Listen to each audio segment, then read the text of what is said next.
welcome to AMC Movie Talk for movie fans. I'm your host, Ashley Mova, and this is the daily show where we give you all of the latest news from the world of movies, plus a little bit of insight into what it all means.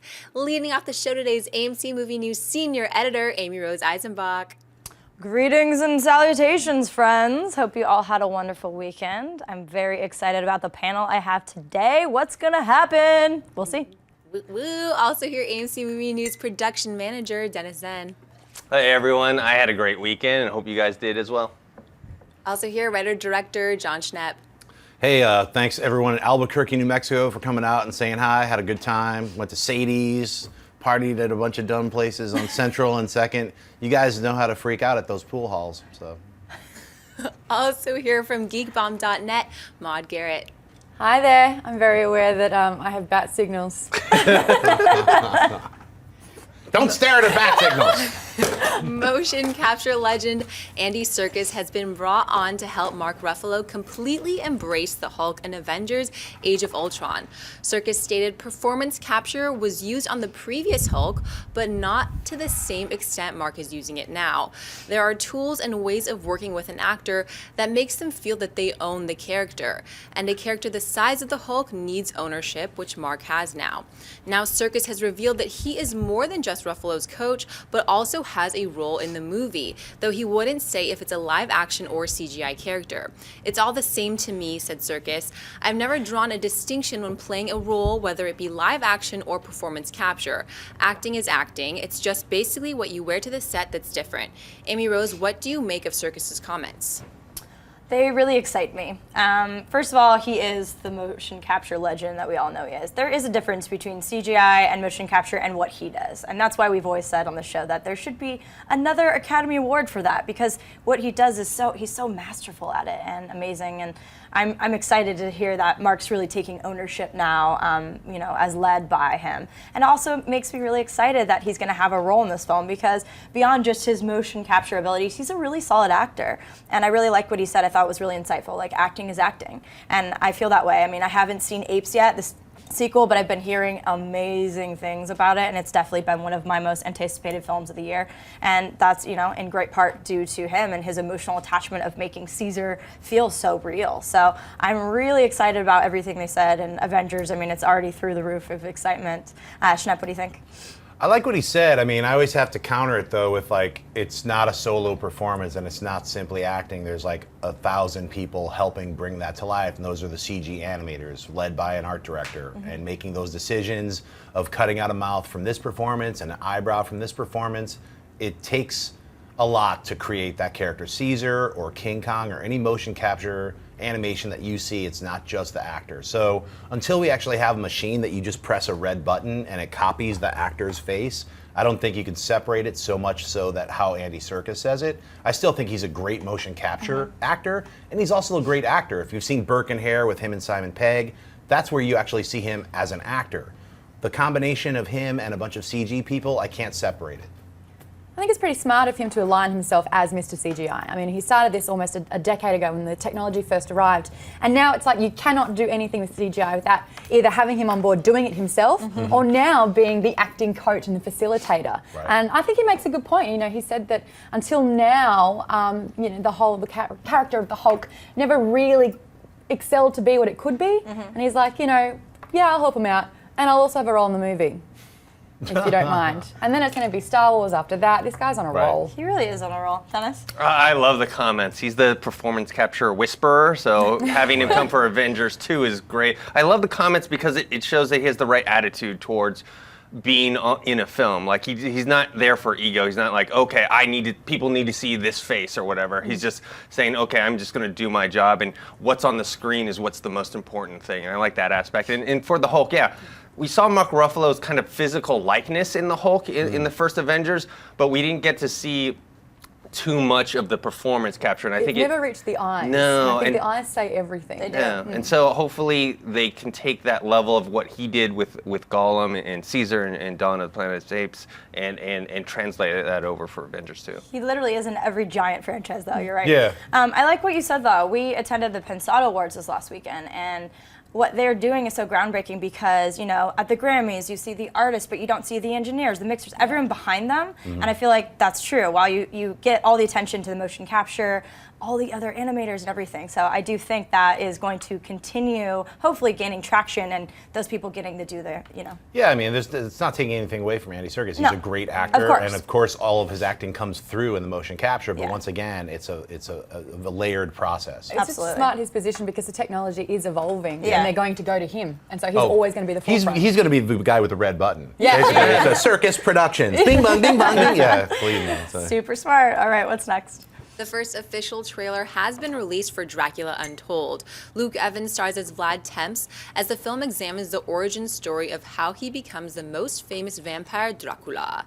Dennis, do you like the first trailer for Dracula Untold? I thought it was decent. Honestly, I thought before I was going to watch it was going to be terrible, you know, because I kind of have like I Frankenstein still stuck in my head. So I thought it was okay. You know, I want to see more. It's coming out in October. I was actually surprised at the budget. It's like $100 million. Yeah. I was like, okay, maybe it's a $50-60 million movie. So I'm guessing, I mean, there was that great set piece of him transforming into thousands of bats and attacking the army, but for $100 million, we're going to expect a lot more than Yeah. just that. So Right. I'm hoping that this trailer is just a tease to what's coming. I liked it more than I expected because, you know, I do like vampires and all that, but they became a little stale to me with just, you know, again and again and again, and had nothing to do with Twilight. They just tried to do the whole spoof, like, drama line, and it didn't always work. But I do like Luke Evans, and I do think this has a Game of Thrones / Maleficent / you know, like, it has a lot of different vibes, and I am really enjoying how they're taking the villain and their, you know, the untold story, but the real guy that this is based off of is a really, really bad guy. And so they're definitely taking half of history and half of Hollywoodization, you know, and making it that way, which I think a lot of people will be disappointed about. But it does have a really cool tone. I actually did not like that turning bat fist part. I thought it was really Right. cheesy. I did too. Yawn! It was like a Stephen Chow rip-off artist. Yeah. Thanks. Yeah. I liked it until that point, but I do think it has potential. And Tywin Lannister, love seeing him in there. What did you think, Schnapp?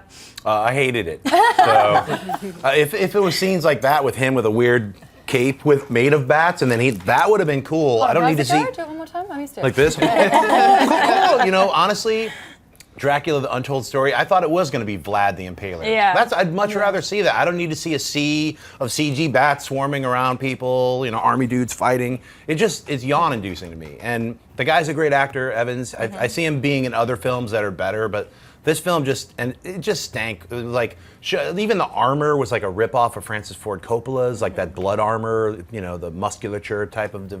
I don't know. I hated it. I have to agree, I wasn't a fan. I'm not going to buy this one. I thought it was quite interesting that Sam Worthington was supposed to be the lead over Luke Evans. I think Luke's great at the moment, and I'm actually relieved that it wasn't Sam because this is really un-Australian of me to say. I can't continue that conversation. But I also thought it was weird that we had another Aussie, Abby Cornish, was supposed to be the love interest in it, and she's no longer in it. So maybe it's just an Australian thing to not like this movie. I'm not sure. I'm just adding up all the signs here. Dominic Cooper being the nemesis, we've seen him be the bad guy in Right. so many movies He's great. recently. Yeah. But this stank of A. Frankenstein. I just got to throw that in there. It actually was Van Helsing to me. Oh, yeah, totally. Yeah, so Yeah. I think we've kind of seen it. You're with dropping Van all the Helsing. great films here. Yeah. A part I want to bring up because I am a gamer is that they actually use this particular song. It's Lord's remix of Everybody Wants to Rule Tears the World. for Fears. But they've used that heavily in Assassin's Creed Unity, and that's been around for the last month. So having that have all this big airtime, and then trying to put it to the movie, I was just like, you song. Felt kind of stale, all in all. Yeah. It was a cool cover, though. I'll give her that. All right, guys, we have now reached the buy or sell portion of the show. The lovely Miss Mova has a couple other items picked out going on in the world of movie news, and my panelists and I are simply going to say if we buy or sell it.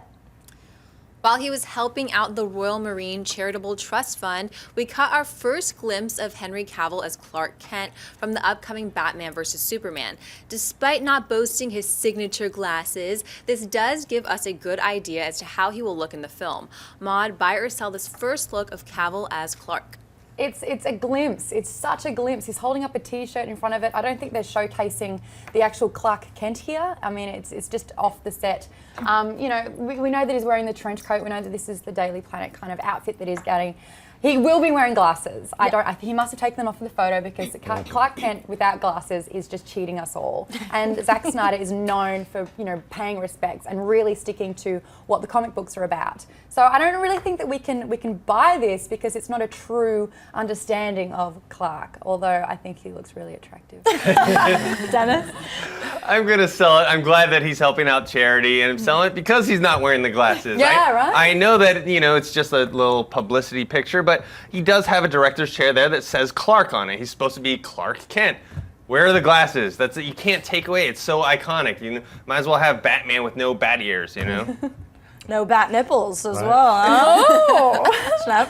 I'm gonna buy it. I don't need the glasses. I know like he's gonna be wearing them in the movie, so this is like an unofficial. This isn't the first reveal of Clark Kent. You know, it's Henry Cavill in his outfit holding up a T-shirt for charity. So I'm down with that. He's helping out. So. But might as well go all the way. That's my thing. If you're going to be Clark Kent, It's a just go all the tease, way. He's like, Dennis, hey, it's a tease. I'm not actually Clark Kent. I'm Henry Cavill in my outfit as a performer in this film. Yada yada yada. Yeah. But we So- can't without buy my glasses. We can't buy it as the first look. I don't buy it as a first I'll look. buy the excitement that it builds for me that, you know, first of all, we never really saw Clark Kent. So we saw that Henry was great as Superman. Most of us felt that way. But now we actually get to see him. So this, not only is he going, I'm helping charity, you know, your new Superman's a good guy, but, you know, you're right, the trench coat, we don't see the glasses yet, but this just shows me that they're going to have the look down that I want, and then add that and we're good to go. So I'm really excited to see what he's going to do with Clark and how that's going to be involved in the story and all with that madness. every other character. Yeah, the that they're going 7 to- minutes of Superman Yeah, that will be in honestly. the 4-hour version of it. We needed to see this in the last movie, I feel. We needed Clark Kent then. We just needed to see a little bit more of it because now he's going to be like, wow, so my first day, hi Wonder Woman, hi everyone. You know. Here, I'm supposed to be bumbling, and oh, excuse me, Aquaman. Yeah. Well, yeah, that's a whole other story. Okay, what's next? The first trailer has been released for The Skeleton Twins, starring Kristen Wiig and Bill Hader. The duo star as twins who cheat death on the same day and reunite after being apart for 10 years. The twins realize that the key to fixing their lives may lie in fixing their relationship with each other. Jeanette, buy or sell the first trailer for The Skeleton Twins? I'm going to buy it. I thought it was really funny. It reminded me a little bit of that. It had that Sundance flavor, like, hey, I'm a quirky comedy, but it actually made me laugh out loud during one of the moments where they're singing the heart song. You ready? Do you want to do it? Yeah. Should we do it? We can do it all together, samba together. I can't know. I don't know any of the lyrics. You did great. Yeah, but then I buy that song. yeah, it was really funny, and I thought it was great. So I can't wait to see it. Yeah, I'm also going to buy it. We have seen Kristen Wiig do dramatic roles as well, so this is not a surprise. Even in Bridesmaids, it was like half comedy, half that. And she's a really good actress. But Bill Hader, I've seen it as well in him, but this seems like a breakout performance for him, Yeah. especially from his comedic roots. And the story seems really interesting. It seems shot really well. I know it was premiered at Sundance, and people liked it. But yeah, the trailer was good. It had a lot of heart, and it looks like it feels realistic, which I can't say for a lot of these kind of Yeah, it films. just feels like the humor is added on top of a realistic drama, which I love. I love when that happens because that's more like real life. So. Exactly. Dennis? Oh, it's a big buy for me. I love the trailer. You know, when I first heard of this project, I thought it was just going to be a straight-up comedy, you know? Kristen Wiig and Bill Hader are my two favorite recent SNL cast members, and having them in a movie together was great. And so I thought, okay, this is going to be a straight-up comedy, but it has all the drama in it. It has heart. It seems like it has heart to it. And I laughed, and also I was like, okay. But the one thing I did notice is his Bill Hader's character is kind of remember his SNL character, Stefan? But turned down. Turned down several notches. That excites me even more. Yeah, with a bit of Ty Burrell Yeah. put in. I like to see those two together. Add as Ty to well. whatever. Yeah. So what do you think about the trailer? Look, they've got chemistry, these guys, because they have worked closely together for many years now. And knowing that they're playing twins, and you kind of look at both of their faces and you're like, Yeah, you get it. Like, you totally could be. Right. Especially knowing that Anna Faris was originally supposed to be on this project and was attached to it for a long time. I'm glad it's Kristen. Me too. I think she's really going to pull it. And you're right. It's two huge comedy actors doing a dramedy. But I'm glad that Luke Wilson's back because it actually gives it a little bit of a Wes tone to it. Yeah, totally. You know, the family drama, having to bring it to attention, throwing Luke Wilson, boom, you know. Boom, formulaic. All right, what's next? X-Men Days of Future Past has officially become the highest grossing film of 2014, racking up a massive 712.7 million worldwide. It has now surpassed Captain America 2, which grossed 711.2 million, as well as The Amazing Spider-Man 2 coming in at 703.7 million. Amy Rose buy or sell X-Men DOFP becoming the highest grossing film of 2014. I could not buy this. Like, Are we going to do our happy dance for this? Yeah, I mean, more happy dance all the time. I love this movie. And this movie, not just because I'm an X-Men addict and this is what I grew up on, but this film was good for non-comic book fans. I mean, the drama, the sequences, the shots, like action, everything was it. It was beautifully shot. So, hands down, my favorite X-Men film to date, which I thought was going to be a really difficult thing. And it's in good company with at least the second film behind it, Captain America 2. I loved that film. I won't go on to Spider-Man. But yeah, I'm really happy that this has achieved as much success as it has. It deserves it, and I want to see it again and again and again. Maude? Bye. I remember watching this movie, and I think it's the same as you, where you know all the history behind it, and you just like, whoa, and you digest everything, and you just want to talk about it, and it's got that replay value where I want to go back again and watch it over and over again. You know, I think it is indicative of the feedback from the movies. I think that when X-Men came out, everyone lost it, and then a little bit less was the Winter Soldier, which was still a great movie, and then, like you said, Spider-Man 2. I want to see more and more and more, and I'm looking forward to seeing what they're doing with this franchise. I'm actually excited about it, unlike some other franchises that keep coming out. But we're going to talk about that later. Apocalypse! Schnepp, what do you think? Yeah, I'm very happy that it's number one. It's weird that 3 Marvel movies are the top 3. Is it weird? It's a little bit weird. If I was like went back and like tapped my 12-year-old self, like, hey, there's gonna in the future, I know there's no superhero movies at all right now, and you don't even have any cool toys to play with. Here's a truck. By the way, they're going to be the top 3 biggest grossing films of 2014 when you're an old man. I'd be like, get out of here. But I loved X-Men. Were you a young mobster when you were a kid? I was. A little guy was inside here telling me what to do. Forget about it. So, I want to meet 12-year-old Schnepp, by the way. Well, you will eventually. With time travel and X-Men, I could. I'm super happy that it was a giant hit. It's a fantastic film. If you guys haven't seen X-Men Days of Future Past yet, it's still playing in many AMC theaters. Go see it immediately today to help boost that box office. Let's keep it number 1. Dennis? I buy it as well. I was actually a little surprised though because it didn't open as big as Captain America 2 or Spider-Man, and in recurring weeks it wasn't like hanging around that much. But I guess because it's good, it's actually one of my favorite comic book movies of all time. Yeah, it just kept going and going and going, and apparently international markets are also appreciating it as well. And I'm glad. I don't think though it's going to last for the rest of the year. You crossed that out, Dennis. I have to be a realist. Just in the last several years, every movie has crossed over $1 billion by the end of the year. This is probably going to hit 800 something, so there's probably going to be something else. Hopefully not a certain movie that we'll talk about later. But that I think that will surpass it. Don't listen to him, X-Men. Don't listen to him. All right, before we He's a robot in disguise. Yeah. All right, before we get to Mailbag, I do want to remind you we are going to take a couple Twitter questions, so be nice to Miss Mova over there because she is the gatekeeper. All right, Mailbag. We have a couple user-submitted question picked out. What is the first one for today? Nathaniel Molnar writes, hello, sons and daughters of AMC. My question is, which makes you more angry? Bad movies making a ton of money, Transformers, or great movies making barely any money, Edge of Tomorrow? Thanks, and bring on the filthy. Well, Schnepp, I just saw your angry face, so do you want to start this one? That's Sure. like the old man get off my lawn. Yeah. You kids get off my lawn and go see Edge of Tomorrow. If you haven't seen that Edge of Gandalf? Tomorrow, yeah, it was Gandalf. It was my impersonation from another universe. You go see Edge of Tomorrow right now. Stop watching our show. Get out of your house or your mom's basement or your college dormitory or your penthouse suite and get a ticket and see Edge of Tomorrow immediately, because it's only gonna be playing for like 2 more weeks, and it's a fantastic, giant budget, smart science fiction film. When do you get to see those in the theater? Hardly ever.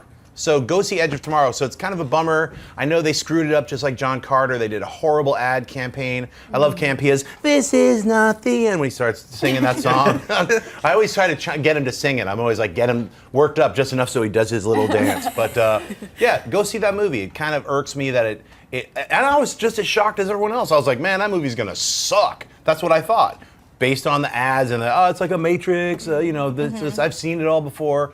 And it's a great, really well thought out film. It's one of Tom Cruise's, really one of his best acting roles in a really long time. So yeah, when movies that are really good and deliver all the goods don't make that box office, it's disappointing. Just like we were talking about XMen being such an amazing film on all of these different levels, and it made a lot of money, it makes me really happy. Not just because it's a superhero film, because it's a great film that it deserves it.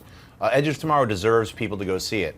Other films that are box office #1 right now, perhaps not. So. Yeah, I feel the same way. That angers me more, because there's certain films, like, some that are in box office right now that are, holding a 17% rating on Rotten Tomatoes that a lot of people didn't like, but it's still going to make a lot of money because of franchise, because of overseas. There's a lot of elements that go into why it's going to make money, regardless of people thinking it's a good movie or not.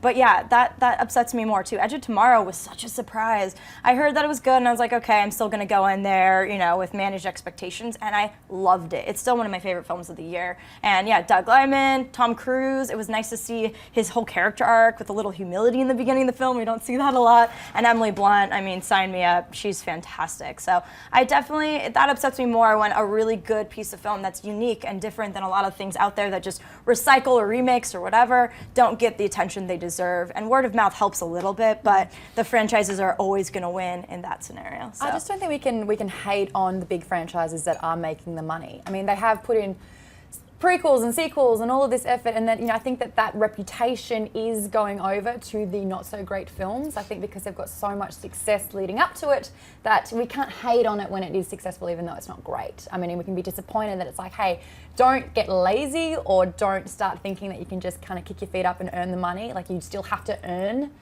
the respect, and you still have to earn in reputation. But can we hate on the big guys by making the big bucks, by doing the same old thing? I don't think we can. If it's not broken, why fix it, right? And that's what some people, like what's in the box office at the moment, are sticking to. But I agree with both of you guys. I'm more upset when a great movie doesn't get the love and attention that it deserves. And I think it comes down to marketing and press and pushing the movie. Everything is, this is the best movie you'll see this year, and the next movie is like, this is the best movie you'll see this year. Hang on a second. Yeah. No, this is really the best movie. Yeah, I'll see this. Yeah. Hang on one. You saw the other ones. Now this one is really the #1 film. And I just don't think Edge of Tomorrow had enough of a push, going, no, you've seen all these other ones, but this. And as a consequence, because it kind of looked a little bit similar, like you're saying, it borrowed from other genres and other looks. But yeah, word of mouth. Isn't it funny how that's not as loud as what you know before? Yeah, it wasn't marketed very well. It made the movie seem very small. It's actually much bigger than what you see. But I hate on bad movies, but I don't think hating on bad movies just because they're successful is as bad as good movies not getting noticed. Because I don't care for the Transformers franchise, but some people do, and they enjoyed the latest movie. I didn't care for it, but that's fine. Versus a good movie that did not get the attention it deserved. Edge of Tomorrow is one of them. There's many movies like that, and that's much more upsetting, because it's like, here's a good movie. Either someone screwed up the marketing, or they didn't market it at all. Sometimes there's a good movie that just didn't get marketed, or maybe it just doesn't have that mainstream appeal, which is just not connecting. Yeah, exactly, and that's always troublesome. And that one's a little harder to take, because it's like, well, I kind of understand why the studio didn't put money behind marketing, because it just doesn't appeal to that many people. But you know what's funny about that is like all of us can say, hey, go see Edge of Tomorrow, and it's not really gonna, hopefully you guys will listen to us. But listen. Yeah, but it's a small niche group who are watching this right now, and then a much larger group once you retweet it. immediately that Edge of Tomorrow is the best movie. Anyway, I'm just saying it's harder to get people to go see a film that you're saying, yeah, go see it, it's great, as opposed to if all of us complained unilaterally about, say, Transformers 4 and we're like, it was disappointing, it was just a bunch of explosions, I was bored. A bunch of people are like, I'm gonna go see it. It's weird how it works. Like, I don't know if I'm gonna believe that opinion. I'll see it for myself. Sleeping, weirdness, you know. People like hot messes in a weird way. I think they're relying on that though. It's like, oh, is it really that bad? Can it really drop, 40% on one day on Rotten Tomatoes? Sure. I will find out. Yeah. But that's the thing. All they need to see, everyone just needs to see it once for them to make their money back and then some. Right. So. And they sure did this weekend. All right, Ashley, what's next? Joao Fernandez writes, hey everyone at AMC Movie Talk, love your show and have been watching for over a year and it just gets better. My question is this, I love the Marvel films and always agree with your movie choices on the show, but I also love movies about music history. The Jamie Foxx movie Ray is one of my favorite movies and made me love that genre of music even more than I already did. So what are the chances that they will make a film about Frank Sinatra? Is it a good idea or is it even already happening? Keep up the amazing work. I obviously love this question because I'm a music addict. Frankie Sinatra no one has topped him. He has literally been the staple of what so many people have copied, even to this day. He's a gangster, truly. And after Jersey Boys, which was a different vibe, but a lot of people were really disappointed with that, I don't think they would make it a musical, but there's so many rich characters, and I did love Ray. Jamie Foxx was phenomenal in that. And, Frank Sinatra's story is spectacular, other than just his music. So I actually haven't heard about a project. It is there one happening? Martin Scorsese's been greenlit for this one. Yeah, and for a couple of years now, he's got different people writing the project. I think someone from the Hunger Games was originally writing it. Now they're getting another person in, and now the studio as well is fighting between who's going to star as Frankie. Those are big shoes to fill. Leonardo DiCaprio or Johnny Depp. You know what? Those are always the two names. I see in that picture there, Leonardo DiCaprio a little bit in that. He could do that. What about Oscar Isaac? He would be amazing. He is so amazing. Yeah, I mean, Inside Llewyn Davis. There's a bunch of actors who could play Frank Sinatra, and it's a biopic that needs to happen. You don't have to make it a musical. Yeah. Just film him singing like I Did It My Way. It was actually a singer. You don't have to make it a musical with musical numbers and people dancing. Just have him sing a few songs and tell his story. He's got a great story. He was part of the original Rat Pack. Come on. There's so many elements of his life that are fantastic. You just take one chunk of it, and that's an incredible 2-hour movie. Come on, somebody make it. Like Joaquin Phoenix walk the line. That's what I'd want to see. There's music involved. Obviously, it's a huge part of what people know him for. Scorsese would nail it. Scorsese would kill it. And Baz Luhrmann's doing the Elvis biopic as well. So it's like, this is a thing. This is happening. Yes, we're seeing all the comic book movies, but they're also doing those big, nostalgic trips with appreciating music again, which is great.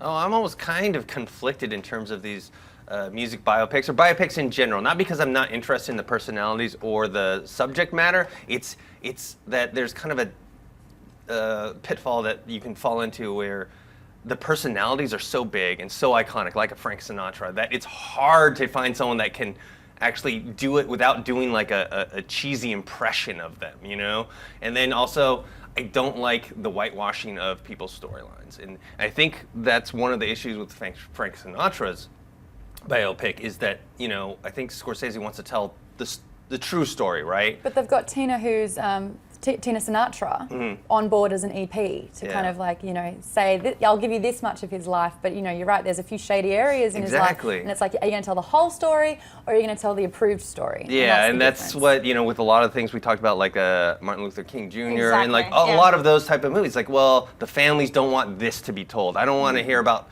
like this bad aspect of this real person. And so then you kind of don't get the whole story. I hate whitewashing as well. I mean, they're human. Of course they made mistakes. They weren't perfect, and I like when they show all aspects. It makes them more relatable. So, but that's been on the shelf for a long time, hasn't it? A couple of years now. And, they're going through different things. But the studio has bought it. I believe it's Universal Pictures is going to do this one. But, you're right with the whole, if Leonardo DiCaprio or Johnny Depp does do it, the disassociation there. Like, because you're going to be watching it going, I want this to be Frank Sinatra, but I know who's playing it, and I know the history, but if Martin Scorsese is going to do it, chances are you're going to see Leo because they are like married now. I think he would nail it, so I'm okay with that. All right, Ashley, we have time for like 2 quick Twitter questions. Okay. What you got? Chandler Thomas asks, do you think we will see another rendition of Freddy versus Jason? If so, do you think Freddy will be rebooted? Okay, let's pan to Maude's face here. I don't know. I don't like horror. My eyes are watering just thinking about that back again. If it doesn't happen, I won't be upset and I won't lose sleep. But that's purely because I just have nothing to do with horror at all. Schnapp? I'd go Freddy versus Jason versus Ash from Evil Dead. Yes. 'Cause that's been a comic book. They already did Freddy versus Jason. I don't need to see that again. I need to see the reboot. I don't care about it. You know, let's just go where everybody wants to go. Do Freddy versus Jason versus Ash. Make that. Then you'll get a big audience. What about if you have Freddy versus Jason versus Alien versus Predator? And it's just like, whoa. Mind I would go see explosion. that. I'm into the Freddy versus Jason versus Ash. All Hail the King. I'd be really into that. I don't think they need to straight remake what we've already seen. But something different, another element, I'm in. I'm in Maude's camp. I don't really watch horror, Boo! there we go. So I don't really care, but I'm sure other people do. But I'm with you with the let's put them all in there, then I'll be interested. Battle Alien- Royale. Yeah, exactly. Yeah, taking bets. All right, what's I'm next? taking them to horror school after the show. Charles Churchillo says, with so many big budget movies coming out, will we see a lull in these types of movies after a few years, or can they continue? I mean, if this continues, those will continue. It's definitely, these studios aren't making these films because they're like, oh, everyone should see this. They're trying to make money. So if we're still seeing the, Transformers opened at 300 million worldwide this weekend, that's a pretty penny. We just heard about XMen crossing 700 million. These movies are making money. So as long as that continues, the big budgets are going to continue. Yeah, I don't see that going away for a while. I know people are predicting some sort of implosion, but I don't see it, at least not in the foreseeable future.